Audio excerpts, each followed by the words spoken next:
नमस्कार मंडळी, नवीन एका इंटरेस्टिंग व्हिडिओमध्ये सर्वांचं मनापासून स्वागत आहे. मित्र, महाराष्ट्रातील दिव्यांग अनुदान योजनेच्या लाभार्थ्यांसाठी ही व्हिडिओ अतिशय महत्त्वाचे.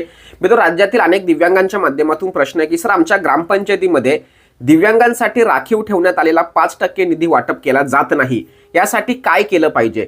त्याचबरोबर अनेक लाभार्थी असे आहेत की त्यांना UDID कार्ड आणि आधार कार्ड यांमध्ये काही प्रॉब्लेम असल्या कारणाने त्यांना नियमितपणे हप्ते येत नाहीत. या दोन गोष्टींची आपण अतिशय महत्त्वाची माहिती जाणून घेणार आहे. कारण मार्च महिन्यामध्ये तुम्हाला तुमच्या तहसील कार्यालयामध्ये UDID कार्ड किंवा आधार कार्ड जमा करायचे आहेत. त्यामुळे हे जे काही UDID कार्ड आणि आधार कार्ड अद्ययावत करण्याची जी प्रोसेस आहे याविषयी तुम्हाला माहिती असणं खूप गरजेचं आहे. त्याचबरोबर तुमच्याकडे जो 5% निधी राखीव स्वरूपामध्ये तुमच्या ग्रामपंचायतीमध्ये ठेवलेला आहे तो सुद्धा तुम्हाला मिळणं खूप गरजेचं आहे. तर याविषयी अतिशय महत्त्वाची माहिती तुम्हाला सांगतोय. एक लक्षात ठेवा, राज्य सरकारच्या माध्यमातून प्रत्येक ग्रामपंचायतीला आदेश आलेले आहेत किंवा प्रत्येक ग्रामपंचायतीला एक नियम आहे की तुमच्या परिसरामध्ये जेवढेही दिव्यांग बांधव आहेत त्या दिव्यांग बांधवांना तुमच्या उत्पन्नातील 5% जो महसूल जमा होतो त्याची 5% निधी हा त्यांना द्यायचा असतो. ते बंधनकारक आहे. परंतु त्यामध्ये एक असाही एक नियम आहे की जर समजा तेथील ग्रामपंचायत हद्दीतील राहत असलेल्या दिव्यांग बांधवांनी जर त्या संदर्भात कोणत्याही प्रकारची जर मागणी केली नाही तर तो निधी वाटप करायचा नाही. बघा, मी काय म्हणतो व्यवस्थित समजून घ्या. आपण फक्त बोलतोय आम्हाला वाटप नाही होत, आम्हाला वाटप नाही होत, तर त्या ठिकाणी एक नियम आहे की जर मागणी जर आली नाही तर वाटप करायचं नाही. हा पूर्णपणे ऐच्छिक निर्णय ग्रामपंचायत असणार आहे, वाटायचं किंवा नाही वाटायचं. पण जर समजा मागणी आली, अर्ज आली तर मग वाटणं बंधनकारक आहे. त्याच्या पुढे सांगतोय, जर समजा हे जर पैसे वाटप केले नाही तर संबंधित पैसे हे पंचायत समितीला सेस फंडामध्ये वर्ग केले जातात. त्यामुळे आणि सेस फंडामध्ये वर्ग केला जातो, परंतु त्या ठिकाणी तो पैसा पुन्हा ग्रामपंचायतीला वेगळ्या कामासाठी वापरण्याचा अधिकार सुद्धा दिला जातो. त्यामुळे असं काही नाही का तो पैसा रिटर्न जातो आणि मग तो परत मिळत नाही. ग्रामपंचायत काय करते, तो जो पैसा आहे तो ग्रामपंचायतीच्या दिव्यांग बांधवांना न वाटप करता दुसऱ्या लोकांना वाटप करतात. त्या संदर्भात फक्त पंचायत समितीची परमिशन घेतली जाते. पण आपल्या हक्काचे जे पैसे आहेत, हक्क अधिनियम 2016 मध्ये त्याची तरतूद केली आहे. त्यामुळे त्या नियमामध्ये बसत असून सुद्धा आपल्याला पैसे मिळत नसतील तर आपण त्या ठिकाणी मागणी करणं खूप गरजेचं आहे. यवतमाळ जिल्ह्यामध्ये जे नेर तालुका आहे त्या तालुक्यातील पंचायत समितीने एक पत्रक काढलेलं आहे. ते पत्रक काढण्याच्या बॅक साईडला तेथील जे दिव्यांग बांधव आहेत किंवा जे प्रहार संघटना आहे त्यांनी त्या संदर्भात पंचायत समितीला अर्ज केले की बाबा या ग्रामपंचायतीमध्ये 5% निधी वाटप केलेलं नाही आहे. लक्षात ठेवा, जे आता मार्च महिना हा एंडिंग येतो, फायनान्शियल इयर येतोय, जर 5 मार्च महिन्यापर्यंत जर पैसे वाटप झाले नाही तर त्या वर्षाचा पैसा हा वेगळ्या कामाला वापरला जातो. म्हणून आता जानेवारी फेब्रुवारी हे 2 महिने आहेत. या 2 महिन्यामध्ये हे पैसे तुमच्या खात्यामध्ये येणं खूप गरजेचं आहे. तुम्हाला वाटप मिळणं खूप होणे गरजेचं आहे. त्यासाठी आपण काय केलं पाहिजे तर आपण अर्ज सुद्धा केलं पाहिजे. मी स्क्रीनवरती त्या यवतमाळ जिल्ह्याच्या नेर तालुका जे आहे तेथील पंचायत समितीने जे पत्र काढलेलं आहे ते पत्र सुद्धा मी तुमच्यासमोर स्क्रीनवरती दाखवतोय. एकदा पाहून घ्या कशा पद्धतीने पंचायत समितीने ऑर्डर ग्रामपंचायतीनं सर्व ग्रामपंचायतींना दिलेल्या त्या तालुक्यामधील. त्याच पद्धतीने तुम्हाला काय करायचं, तुमच्या संघटना असतील, पक्ष असतील किंवा तुमचं ग्रुप असेल तर त्यांनी एकत्र मिळून एक अर्ज केला पाहिजे आणि त्या अर्जामध्ये स्पष्टपणे डायरेक्ट सांगायचं का जर आम्हाला 5% अनुदान दिलं नाही तर आम्ही त्या ठिकाणी आंदोलन करणार.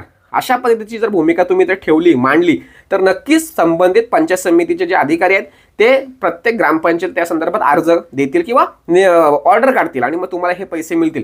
31 तारखेच्या आत हे पैसे येणं खूप गरजेचं आहे, नाहीतर हे पैसे मिळणार नाही. हा एक महत्त्वाचा मुद्दा तुमच्यासमोर ठेवायचा होता. सर्वांनी हे करा जेणेकरून तुमच्या हक्काचे पैसे तुमच्या खात्यामध्ये येतील. क्लिअर. अनेक लाभार्थ्यांचे प्रश्न होते काय येत नाही, याच्यासाठी आपण हे गोष्ट करणं गरजेचं आहे. त्याबरोबर पुढचा एक मुद्दा महत्त्वाचा आहे.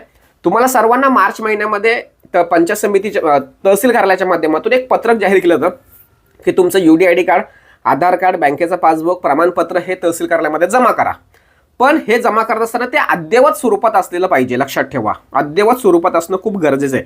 तर यासाठी राज्य सरकारच्या माध्यमातून संबंधित कलेक्टरांना आणि कलेक्टरांनी प्रत्येक तहसील कार्यालयाला, पंचायत समितीला पत्र काढलेलं आहे की त्या पत्राच्या अन्वये असं सांगण्यात आलंय की जेवढेही राज्यातील किंवा तुमच्या हद्दीतील जेवढेही दिव्यांग बांधव आहेत त्यांचा UDID कार्डचा काही प्रॉब्लेम असेल, त्यांचा आधार कार्डचा प्रॉब्लेम असेल तर संबंधित लोकांसाठी एक शिबिर आयोजित करा आणि हे शिबिर त्या विभागामध्ये करा. असं नाही की तालुक्याच्या स्तरावरती करा. म्हणजे त्या ग्रामपंचायत असेल, त्या मंडल सर्कल अधिकारी असेल तर त्या ठिकाणी ते शिबिर आयोजित करा आणि ज्यांना येणं शक्य नाही त्यांच्या घरी जाऊन ते काम करून द्या. अशा पद्धतीची ही सूचना ही कलेक्टर साहेबांच्या माध्यमातून संबंधित तहसील कार्यालयाला संपूर्ण महाराष्ट्रामध्ये दिलेली. त्यामुळे ही माहिती सर्वांना शेअर करा. जर समजा तुमच्या तालुक्यामध्ये नसेल तर त्यांना त्याची जाणीव करून द्या की सर आम्हाला मार्च महिन्यामध्ये हे काम करायचं आहे, आमच्या एवढे किंवा आमचं UDID कार्ड किंवा आधार कार्डचा प्रॉब्लेम आहे, तर त्यामुळे हे करून घ्या आणि आम्हाला पुढच्या हप्ते नियमित येण्यासाठी सहकार्य करा. अनेक लाभार्थ्यांचे पैसे फक्त आधार कार्डच्या मॅपिंग नसल्या कारणाने होत आहे किंवा UDID कार्ड आणि आधार कार्ड यांच्यामध्ये तफावत असल्या कारणाने ह्या सगळ्या गोष्टी होत आहेत. लक्षात ठेवा, त्या ठिकाणी आधार कार्डवाले किंवा वैद्यकीय अधिकारी किंवा जे काही संबंधित लोक आहेत त्या संबंधित लोक त्या शिबिराला उपस्थित राहणार आहेत. त्यामुळे तुमची सर्व कामं त्या ठिकाणी होणार आहे. पण तुमच्या एरियामध्ये तुमच्या विभागामध्ये या गोष्टी चालू झाल्यात किंवा नाही याची पाठपुरावा करा.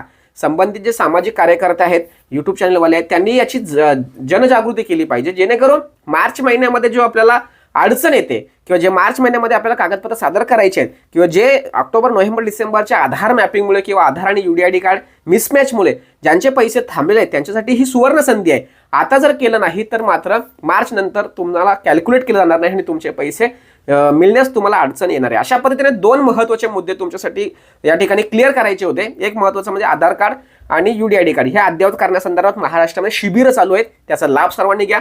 त्याचबरोबर ज्या ग्रामपंचायतीमध्ये 5% निधी वाटप केला जात नाही त्या लोकांनी एकत्र येऊन BDOंना किंवा पंचायत समितीला येऊन अर्ज केले पाहिजे आणि तिथून ते पत्रक संबंधित ग्रामपंचायत जे काही ग्रामसेवक असतात, सरपंच त्यांच्या नावाने काढून घेतले पाहिजे आणि हे पैसे वाटप करून आपल्या खात्यामध्ये वर्ग करून घेतले पाहिजे. अशा पद्धतीने दोन महत्त्वाचे मुद्दे होते ते तुमच्यासमोर ठेवायचा प्रयत्न केलाय. सदर व्हिडिओ सर्वांना शेअर करा. भेटूया पुढील व्हिडिओसह. तोपर्यंत धन्यवाद. जय हिंद, जय महाराष्ट्र.